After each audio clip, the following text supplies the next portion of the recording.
Capítulo 16. Sensação de segurança em seu corpo. Yoga. Ao voltar a sentir uma conexão visceral com as necessidades do corpo, surge uma novíssima capacidade de amar eternamente o Self. Experimentamos um novo sentimento de autenticidade em nossos cuidados, que redirecionam nossa atenção para a saúde, a dieta, a energia, a administração do tempo. Esse maior cuidado com o Self surge de forma espontânea e natural, não como reação a um dever. Passamos a experimentar um prazer imediato e intrínseco no cuidado pessoal. Stephen Cope, Yoga and the Quest for the True Self. Quando a vi pela primeira vez, Anne estava curvada numa cadeira na sala de espera do consultório. Usava jeans desbotados e uma camiseta roxa com uma imagem de Jimmy Cliff. Suas pernas tremiam visivelmente. Os olhos continuaram pregados no chão, mesmo depois que a convidei a entrar. Dela, eu só sabia que tinha 47 anos e dava aulas para crianças com necessidades especiais. Seu corpo comunicava de maneira clara, estava aterrorizada demais para conversar, até para fornecer informações rotineiras como endereço e número do plano de saúde. Uma pessoa assim amedrontada não raciocina direito, qualquer pressão só a fará se fechar ainda mais. Se houver insistência, ela vai fugir e você nunca mais a verá.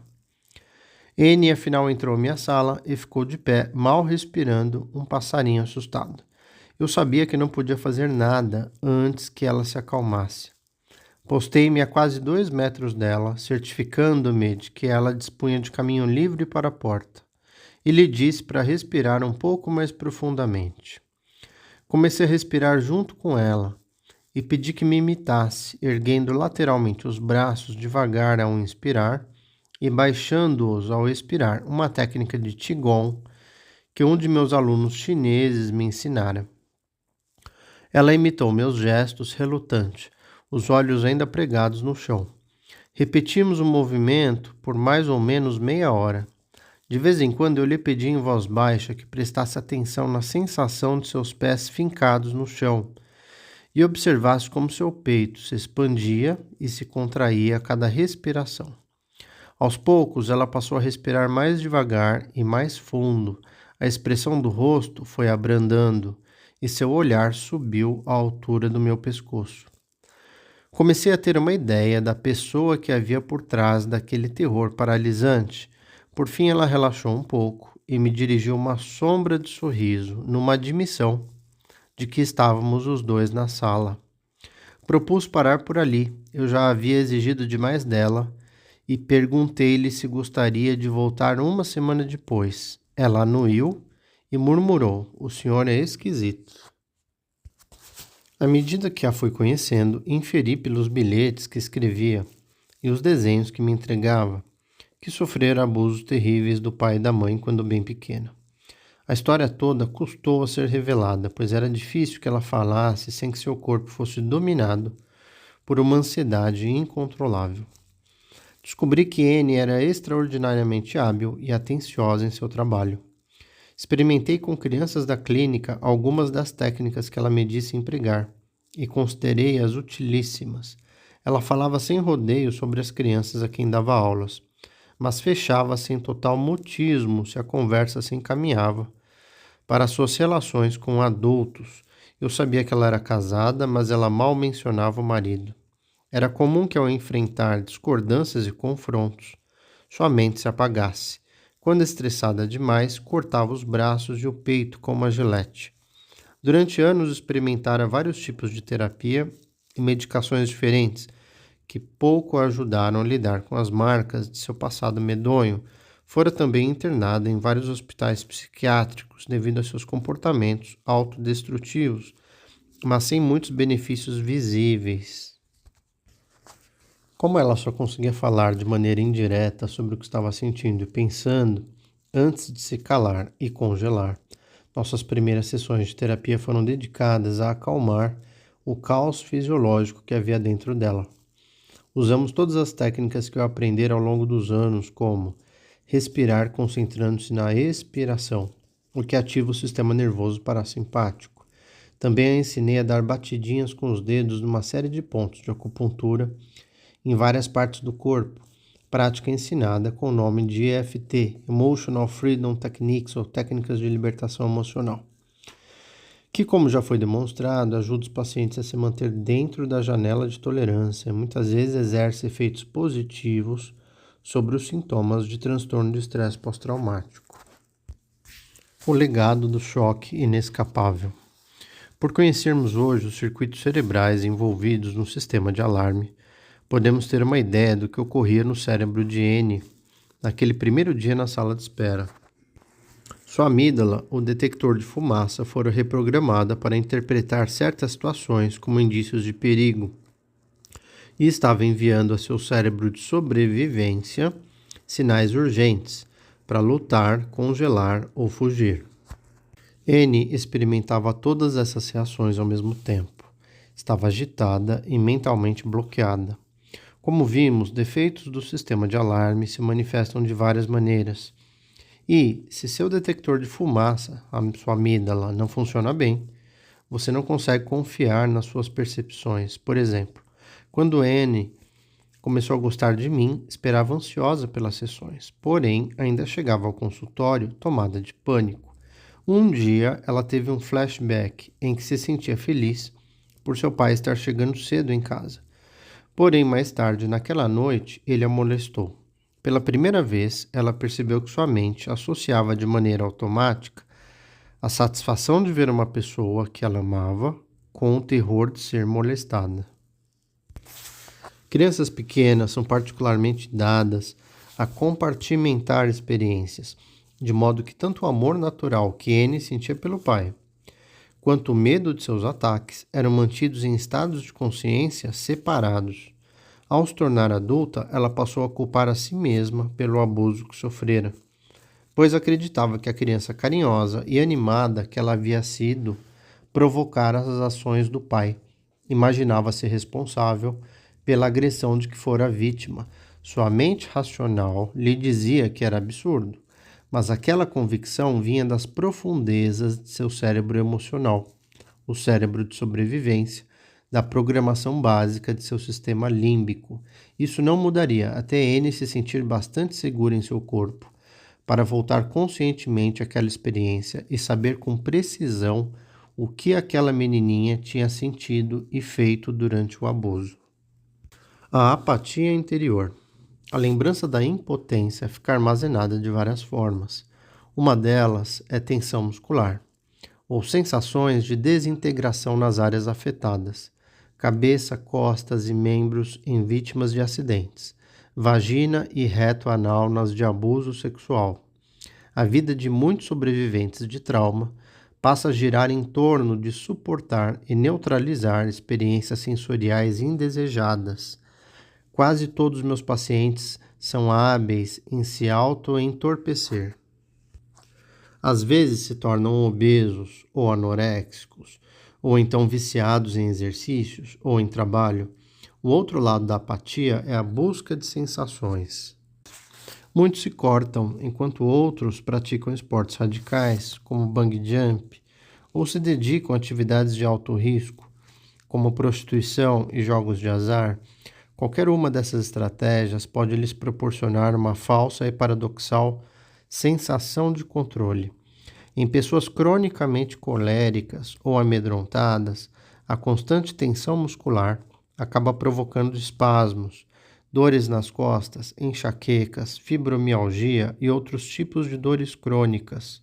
Em geral, elas consultam diversos especialistas, fazem muitos exames diferentes e lhes são prescritos vários medicamentos, alguns dos quais podem até produzir algum alívio temporário. Mas nenhum resolve os problemas subjacentes. Os diagnósticos que essas pessoas ouvem acabam definindo sua realidade, que jamais é identificada como sintoma de suas tentativas de enfrentar o trauma. Os 2 primeiros anos da terapia de N foram dedicados a auxiliá-la a tolerar suas sensações físicas e entender o que eram. Só sensações no presente, com começo, meio e fim. Meu objetivo era ajudá-la a se acalmar bastante para observar o que sentia sem julgar. para analisar essas imagens e sentimentos que surgiam espontaneamente como resíduos de um passado horroroso e não como ameaças intermináveis à sua vida atual. Pacientes como N nos desafiam o tempo todo a encontrar novos meios de ajudar as pessoas a regular seu estado de alerta e controlar sua própria fisiologia. Foi assim que meus colegas do Trauma Center e eu viemos a nos envolver com a yoga. Nosso caminho para a yoga, regulação de baixo para cima. Nosso envolvimento com a yoga começou em 1998, quando Jim Hopper e eu ouvimos falar de um novo marcador biológico, a variabilidade da frequência cardíaca, ou VFC, que estudos recentes haviam constatado ser um bom indicador da qualidade do funcionamento do sistema nervoso autônomo. Como vimos no capítulo 5, o sistema nervoso autônomo é o sistema de sobrevivência mais primitivo do cérebro, e seus dois ramos regulam o estado de alerta em todo o corpo. Em linhas gerais, o sistema nervoso simpático utiliza substâncias químicas como a adrenalina para fazer o corpo e o cérebro agirem, enquanto o sistema nervoso parasimpático usa a acetilcolina para regular funções orgânicas básicas, entre elas a digestão, a cicatrização de ferimentos e os ciclos do sono e dos sonhos. Quando estamos bem, esses dois sistemas atuam em estreita colaboração para nos manter num estado ideal de envolvimento com o meio ambiente e com nós mesmos. A variabilidade da frequência cardíaca mede o equilíbrio relativo entre o sistema nervoso simpático e o sistema nervoso parasimpático. Quando inspiramos, estimulamos o sistema nervoso simpático e a frequência cardíaca aumenta. Ao expirar, estimulamos o parasimpático e ela diminui a frequência cardíaca. Em pessoas saudáveis, inspirações e expirações produzem flutuações regulares, rítmicas, na frequência cardíaca. Uma boa variabilidade dessa frequência é indicador de bem-estar básico. E por que a variabilidade da frequência cardíaca é importante? Se o nosso sistema nervoso autônomo está equilibrado, temos um razoável grau de controle sobre nossas reações a pequenas frustrações e desapontamentos, o que nos permite avaliar com calma o que acontece quando nos sentimos insultados ou ignorados. Pessoas cujo sistema nervoso autônomo se acha mal modulado se desequilibram com facilidade, tanto mental quanto fisicamente. Como esse sistema controla o estado de alerta no corpo e no cérebro, uma variabilidade da frequência cardíaca deficiente, isto é, uma falta de flutuação da frequência cardíaca em resposta às duas fases da respiração, exerce efeitos negativos tanto sobre os pensamentos e as sensações, quanto sobre a forma pela qual o corpo responde ao estresse. A falta de coerência entre a respiração e a frequência cardíaca torna as pessoas vulneráveis a várias afecções físicas, como doenças cardíacas e câncer, além de poder acarretar problemas mentais, como depressão e transtorno de estresse pós-traumático. Para aprofundar o estudo dessa questão, adquirimos uma máquina que mede a VFC, a variabilidade da frequência cardíaca. Atando fitas ao redor do tórax dos participantes das pesquisas, alguns traumatizados, outros sem transtorno de estresse pós-traumático, pudemos registrar a profundidade e o ritmo respiratório, enquanto pequenos monitores ligados aos lobos de suas orelhas verificavam a pulsação. Depois de examinar cerca de 60 pessoas, ficou claro que as vítimas de transtorno de estresse pós-traumático têm uma variabilidade da frequência cardíaca bem baixa. Ou seja, nessas pessoas o sistema nervoso simpático e o parasimpático se acham fora de sincronia. Essa descoberta acrescentou um novo elemento à questão já complicada do trauma. Confirmamos que mais um sistema regulador cerebral não funcionava a contento. O desequilíbrio desses dois sistemas explica por que pessoas traumatizadas como N costumam reagir de forma tão exagerada a estresses relativamente fracos. Os sistemas biológicos destinados a nos ajudar a enfrentar os altos e baixos da vida não cumprem seu papel. Agora havia uma nova pergunta a responder. Como melhorar a variabilidade da frequência cardíaca das pessoas. Eu tinha interesse pessoal em investigar a questão, pois descobrira que minha VFC estava abaixo do nível ideal para garantir boa saúde a longo prazo. Na internet, descobri estudos recomendando a participação em maratonas para melhorar a variabilidade da frequência cardíaca. Infelizmente, nem eu, nem nossos pacientes éramos bons candidatos para a maratona de Boston. O Google também listava 17 mil sites de yoga e todos afirmavam que a prática melhorava a VFC, mas não conseguimos localizar estudos que ratificassem essas declarações. Os yogis talvez tivessem criado um maravilhoso método para ajudar as pessoas a obter equilíbrio interno e saúde, mas em 1998 poucos estudos avaliavam suas afirmações usando os instrumentos da tradição médica ocidental. Um gráfico mostrando a variabilidade da frequência cardíaca numa pessoa bem regulada. As linhas pretas ascendentes e descendentes representam a respiração. Nesse caso, inspirações e expirações lentas e regulares. A área cinzenta mostra flutuações na frequência cardíaca. Quando a pessoa enche os pulmões de ar, a frequência cardíaca sobe. Durante a expiração, ela diminui. Esse padrão de variabilidade da frequência cardíaca indica excelente saúde fisiológica. Está sincronizado a frequência cardíaca com os ciclos de expiração e inspiração. Resposta à perturbação. Quando alguém recorda uma experiência perturbadora, a respiração se acelera e se torna irregular. E o mesmo acontece com a frequência cardíaca.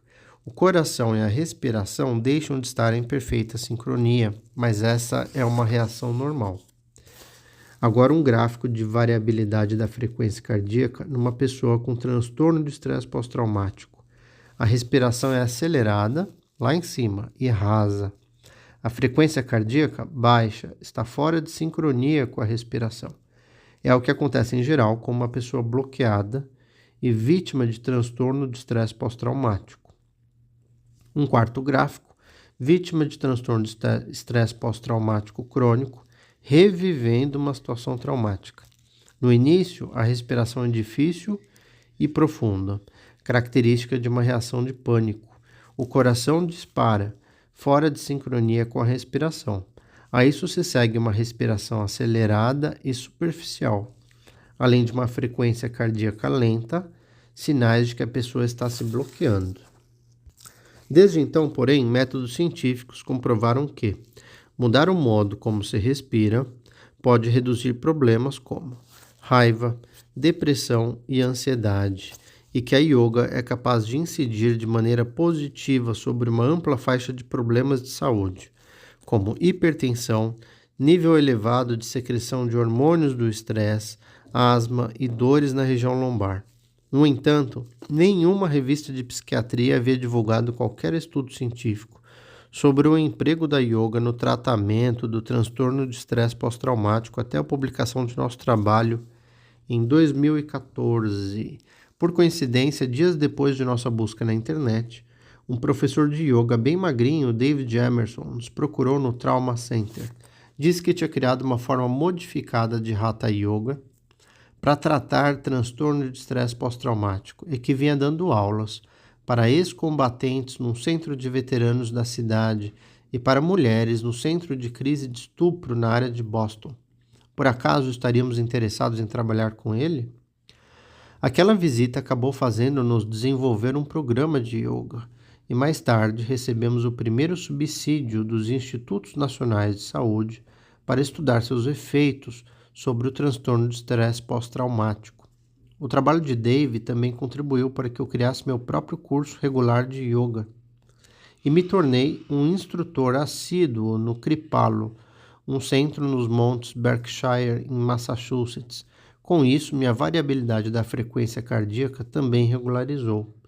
Ao decidir explorar a yoga para melhorar a variabilidade da frequência cardíaca, estávamos optando por uma postura radical. Poderíamos ter usado um dos muitos dispositivos de preço módico que ajudam as pessoas a diminuir o ritmo da respiração e sincronizá-la com a frequência cardíaca, o que leva a um estado de, entre aspas, coerência cardíaca, como o padrão mostrado na primeira ilustração da página 317, primeiro gráfico. Existem hoje vários aplicativos em smartphones capazes de melhorar a variabilidade da frequência cardíaca. Em nossa clínica, temos estações de trabalho onde os pacientes podem treinar sua variabilidade de frequência cardíaca. E recomendo a todos aqueles que por um motivo ou outro não podem praticar yoga, artes marciais ou qigong que se exercitem em casa. A exploração da yoga. A decisão de estudar yoga nos levou a aprofundarmos as pesquisas sobre o impacto do trauma sobre o corpo. As primeiras aulas experimentais ocorreram numa sala cedida por um curso de dança próximo. David Emerson e seus colegas Dana Moore e George Carey atuavam como voluntários e minha equipe de pesquisa procurou a melhor forma de medir os efeitos da yoga no aspecto psicológico. Espalhamos folhetos em supermercados e lavanderias, entrevistamos dezenas de pessoas que nos procuraram. Por fim, selecionamos 37 mulheres com graves históricos de trauma, que já haviam feito muitos anos de terapia sem grandes resultados. Metade das voluntárias formaria o grupo da yoga, enquanto as demais fariam terapia comportamental dialética, TCD, consagrado tratamento de saúde mental, que ensina as pessoas a usar a atenção plena para se manterem calmas. Por fim, encomendamos ao engenheiro do MIT um complexo computador que mediria a VFC em 8 pessoas ao mesmo tempo. Em cada grupo de estudo haveria várias turmas, cada uma com 8 participantes no máximo. Enquanto a yoga melhorou bastante os problemas de alerta no transtorno de estresse pós-traumático e facilitou a relação das pacientes com seus corpos. Agora controlo meu corpo, escuto as necessidades de meu corpo. As 8 semanas de TCD, terapia comportamental dialética, não afetaram os níveis de alerta ou os sintomas de transtorno de estresse pós-traumático. Assim, modificamos o foco da pesquisa. Em vez de procurar determinar se a yoga pode mudar a VFC e pode a variabilidade da frequência cardíaca, nós nos concentramos em, por meio dessa prática, ensinar os pacientes a se sentirem à vontade com seus corpos torturados. Com o tempo, lançamos um programa de yoga para fuzileiros navais em Camp Lejeune e temos obtido êxito também com veteranos com transtorno de estresse pós-traumático. Não dispomos de dados formais, mas nossos estudos parecem indicar que a prática é tão eficaz para eles quanto para as mulheres. Todos os programas de yoga consistem numa combinação de exercícios de respiração, pranayama, alongamentos ou posturas, asanas e meditação. As diferentes escolas dão ênfase a variações na intensidade e no foco desses componentes básicos, por exemplo, variações na velocidade e na profundidade da respiração e no uso da boca, das narinas e da garganta, produzem diferentes resultados e algumas técnicas exercem fortes efeitos sobre a energia. Adotamos um enfoque simples. Muitos pacientes mal percebem que respiram, de maneira que já pode ser um avanço aprender a prestar atenção na inspiração e na expiração. Notar se ela foi acelerada ou lenta e contar o número de respirações em cada postura. Aos poucos, adotamos algumas posturas clássicas. Não damos ênfase à precisão delas, mas em ajudar os pacientes a notar quais músculos são ativados em cada uma. As sequências são pensadas para criar um ritmo entre tensão e relaxamento, algo que esperamos que passem a perceber no dia a dia. Não ensinamos meditação propriamente dita, mas conseguimos atenção plena ao incentivar a observação do que está acontecendo em diferentes partes do corpo entre uma postura e outra. Vemos o tempo todo como é difícil que pessoas traumatizadas se sintam inteiramente relaxadas e fisicamente seguras.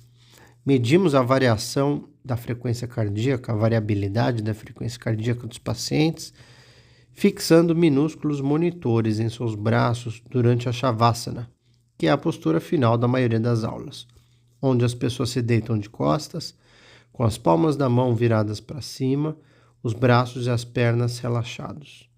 Em vez de relaxamento, muitas vezes detectamos um excesso de atividade muscular, ou seja, os músculos continuam a preparar a pessoa para enfrentar inimigos invisíveis. Um grande problema na recuperação do trauma ainda é alcançar um estado de relaxamento total e entrega confiante. O aprendizado da autorregulação. Ao constatar o êxito de nossos estudos piloto, montamos um programa terapêutico de yoga no Trauma Center. Imaginei que essa poderia ser uma oportunidade para a Anne ter uma relação mais carinhosa com seu corpo e insisti com ela para que tentasse. A primeira aula foi difícil. O simples toque do instrutor para ajustar sua posição a aterrorizou de tal forma que ela correu para casa e se cortou. Seu sistema de alarme interpretou até mesmo o toque suave em suas costas como um ataque físico. Ao mesmo tempo, porém, ela descobriu que a yoga poderia lhe oferecer um meio de se libertar da constante sensação de perigo. Incentivada por mim, ela voltou na semana seguinte. Para Anne, sempre fora mais fácil escrever do que falar a respeito do que sentia. Depois da segunda aula, ela me escreveu o seguinte: não sei todos os motivos pelos quais a yoga me deixa tão aterrorizada, mas sei que será uma fonte incrível de cura, e é por isso que estou me convencendo a experimentá-la. A yoga me faz olhar para dentro, não para fora, e prestar atenção no meu corpo. E muito de minha sobrevivência foi pensada para nunca fazer isso. Ao ir para a aula hoje, meu coração estava disparado e uma parte de mim queria ir embora, mas aí me forcei a pôr um pé diante do outro até chegar à porta e entrar. Depois da aula, vim para casa e dormi por 4 horas. Essa semana tentei fazer yoga em casa e me ocorreram as palavras: seu corpo tem algo a dizer, e eu me respondi: vou tentar escutar.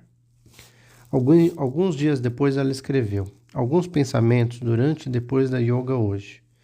Pensei em como devo estar desligada de meu corpo quando me corto.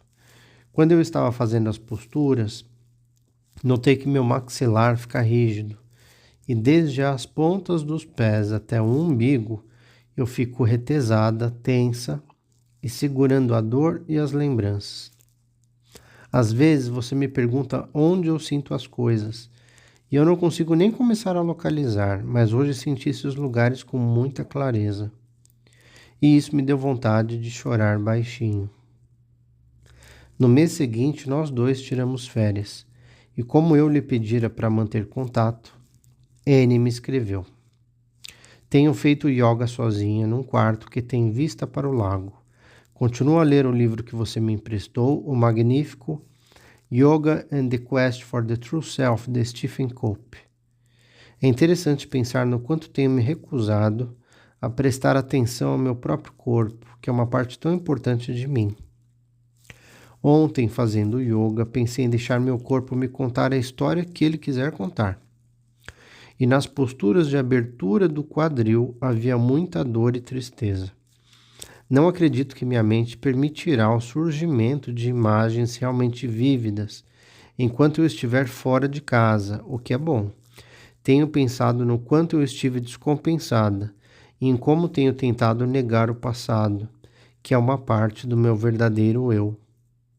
São tantas as coisas que posso aprender se me abrir para elas, e aí não terei de brigar comigo mesma durante cada minuto de todos os dias. Fecha aspas.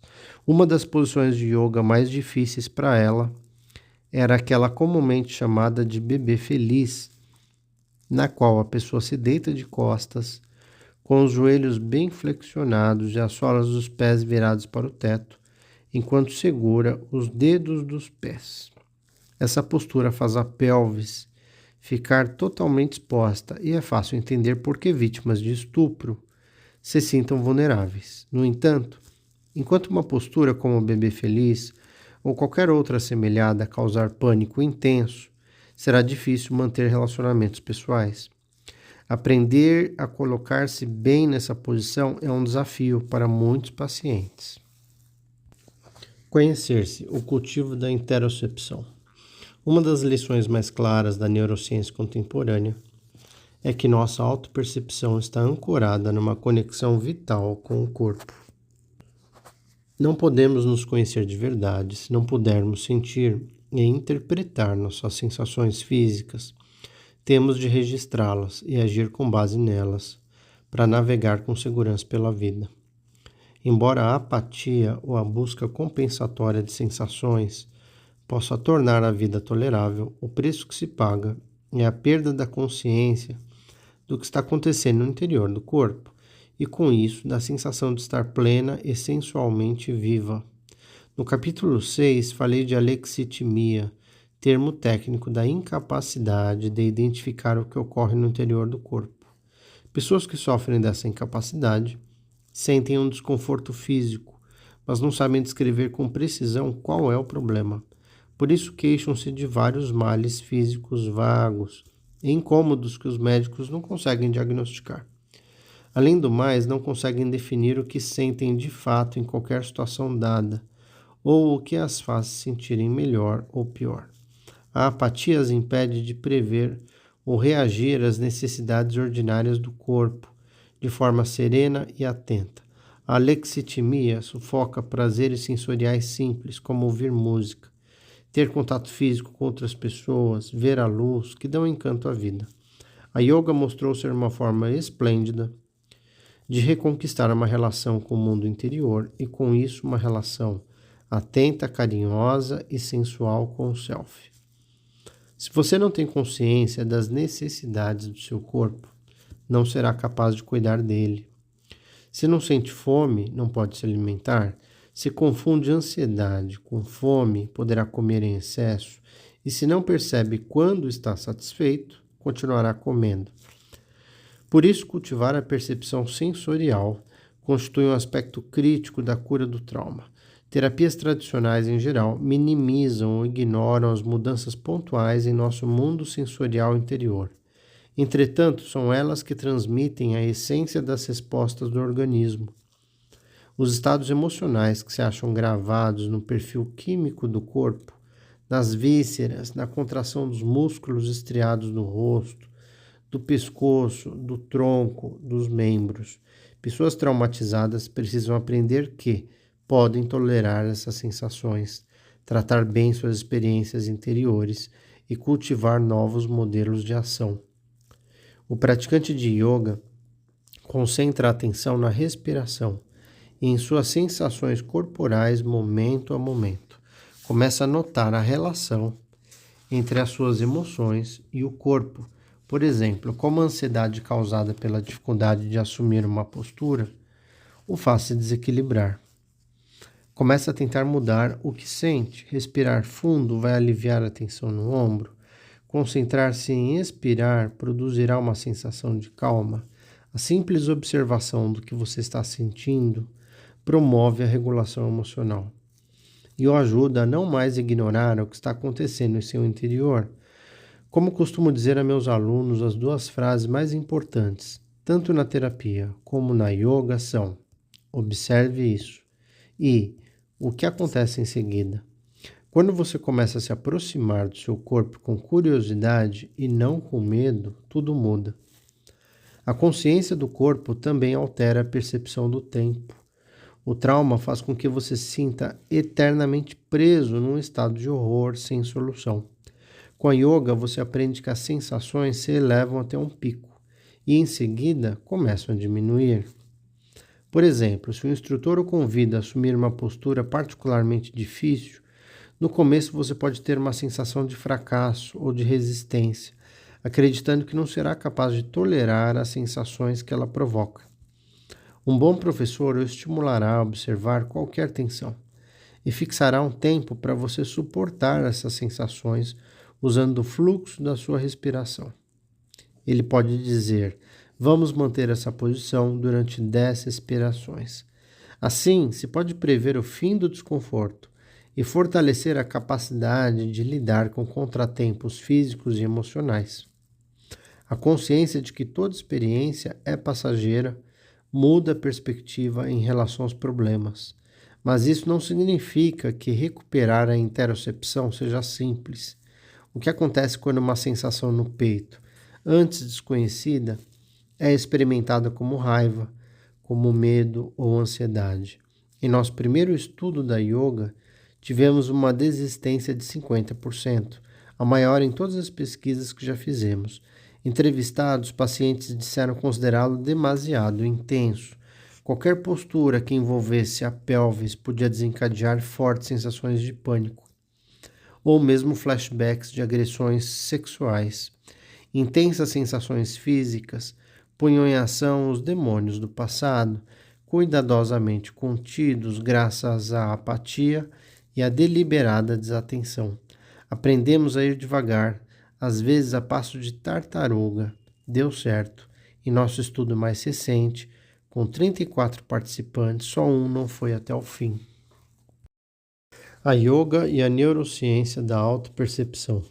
Nos últimos anos, pesquisadores como minhas colegas Sarah Lazar e Britta Rosel, de Harvard, vêm mostrando que a meditação intensa exerce um efeito positivo exatamente sobre as áreas do cérebro fundamentais para a autorregulação fisiológica.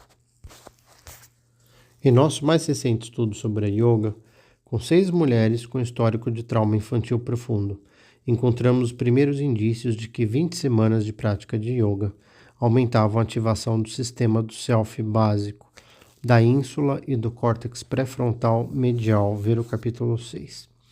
Essa pesquisa necessita de mais aprofundamento, porém abre perspectivas sobre o modo como ações que envolvem a observação e o favorecimento das sensações físicas pode produzir na mente e no cérebro mudanças profundas capazes de levar à cura do trauma.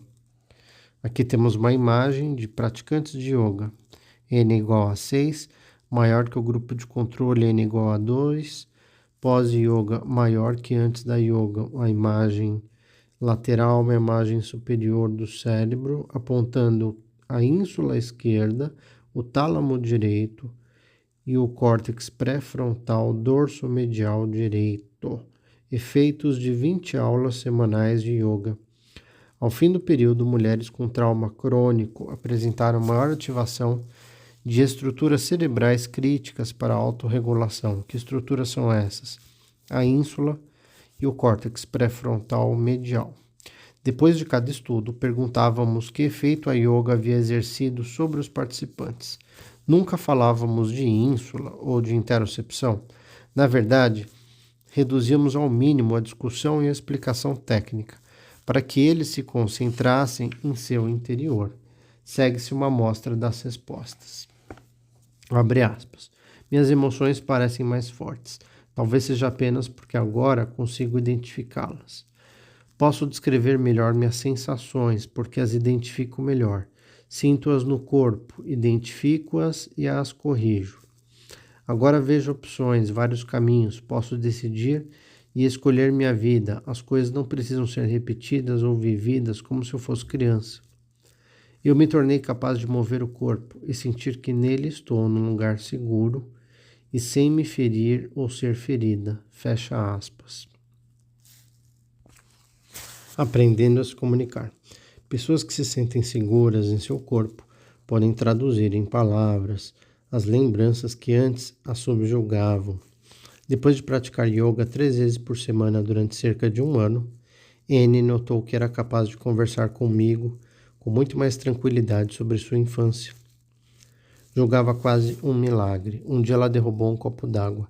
Levantei-me da poltrona e me aproximei com uma caixa de lenços de papel, dizendo: "Deixa que eu limpo isso." Essas palavras provocaram uma breve e intensa reação de pânico, logo contida. E ela explicou que aquelas palavras eram o que o pai lhe dizia depois de estuprá-la. N escreveu para mim depois daquela sessão: "Você notou que eu fui capaz de pronunciar as palavras em voz alta? Não precisei escrevê-las para lhe dizer o que estava acontecendo. Não perdi a confiança em você por ter dito palavras que me fizeram mal. Compreendi que a frase tinha sido um gatilho. Não eram palavras terríveis que ninguém deveria pronunciar." N continuou a fazer yoga e a me escrever sobre suas experiências. Fui hoje a uma aula de yoga matinal em meu novo curso. A professora falou sobre respirar até o limite de quanto pudermos, e então observar esse limite.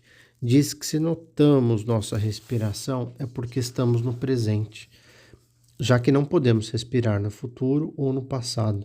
Achei incrível estar respirando daquele jeito depois de termos acabado de falar sobre o assunto. Foi como se eu tivesse ganhado um presente. Algumas posturas me trazem sensações ruins. Houve duas hoje, uma em que a gente levanta as pernas como as de um sapo, e aquela em que a gente respira bem fundo, usando a pelvis. Senti um início de pânico, sobretudo na postura da respiração. Ah, não, essa não é uma parte do meu corpo que eu queria sentir. Mas aí eu consegui me controlar e pensar mais ou menos. Note que essa parte do seu corpo está retendo experiências, e daí em diante é deixar as coisas rolarem. Você não precisa se prender ali, mas também não precisa fugir. É só usar aquilo como informação. Não sei se já fui capaz de fazer isso de forma consciente. Isso me fez pensar que se eu puder sentir aquilo sem ficar com medo, será mais fácil acreditar em mim mesma. Em outra mensagem, ela refletiu sobre as mudanças em sua vida. Aprendi lentamente a viver minhas sensações sem ser dominada por elas. A vida é mais controlável. Estou mais sintonizada com o meu dia e mais presente no momento. Tolero melhor o contato físico. Meu marido e eu estamos gostando de ver filmes aconchegados um ao outro na cama. Um passo enorme. Tudo isso me ajudou, por fim, a me sentir próxima do meu marido.